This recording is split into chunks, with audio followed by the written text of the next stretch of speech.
pag-ibig yan kaya pala sumegway. Ang inang pag-ibig yan kaya pala sumegway. Okay na ina. Yo, what up guys? Panoorin natin tong diss track ni Yang Wan laban kay Hambog ng Sagpro. Let's go! Once upon a time, may unanong naghamon. Ooh! Sabi mo mandidis ka? Ba't wala kang nilalabas? Puro pro. Itong si ano no, si Yang Wan parang mapang-mocking ba? Alam mo 'yon?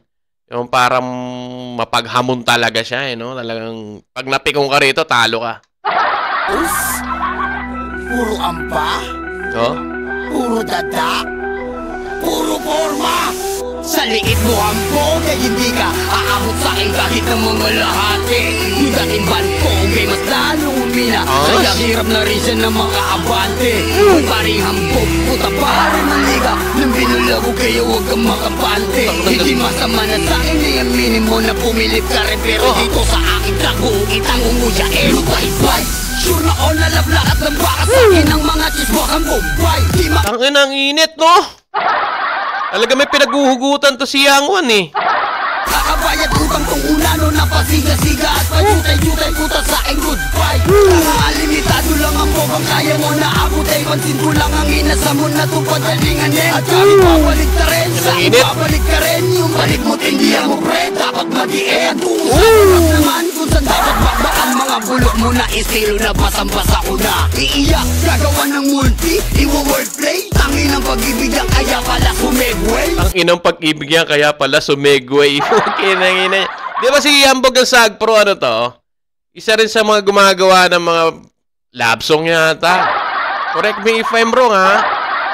Di ba? Parang isa rin yata sila sa mga love song era nun. Ang Hambog ng Sagpro. At isa pa, huwag kang ang magpapakara. Nagpe-perform ka rin pala, bakit di mo sinabi talaga? Mr. OFW ng 11 years, ba't wala ka pa rin album? Yan ba may career? Utang ina niya, napaka-personal.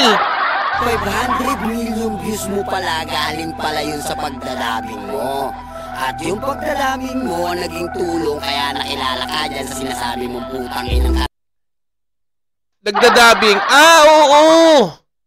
Alam ko, isa rin siya doon sa nagdadabing doon sa mga NBA player di ba?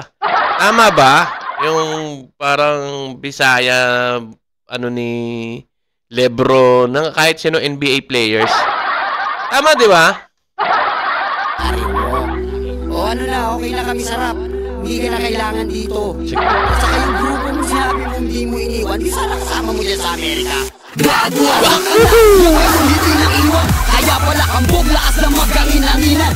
Init. Wala kang ang ari-arian. Nangungupakan sa tape, tapos galing-galingan. Pinakinggan ko yung mga kanta mong makikinamin yung news. Pero nung nagpalit taon, wala nang kwenta. Ibong benta, lubog ka na panta.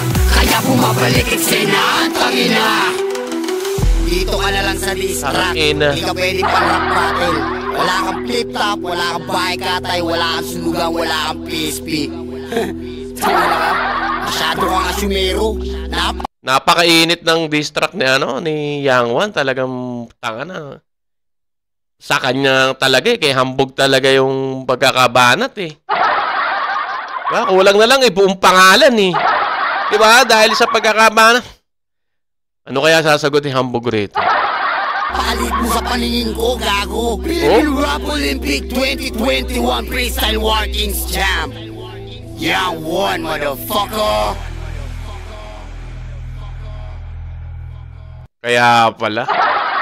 Siya pala yung 2021 Freestyle War Champion. Pero tignan natin mga tropa kung ano nga ba yung ano nga ba yung isasagog ni Hambog dito sa diss track ni Yang Wan. Siguro niluluto na tong diss track si Hambog ng Sagpro. So abangan natin kung ano nga ba, kung ganun din ba kadiin katulad nung kay Yang Wan, no? So man, mahaba-haba pa tong issue na to. Hindi maghihilom to. Isang tagapagtanggol ng Donggalo tapos isang taga-criticist. Parang gano'n, di ko alam. Basta kayo na bahala ron. So, yun lang mga tropa. Salamat ulit sa pagsama sa akin. Till next time, Johans TV. Peace. Bahala ka sa buhay mo.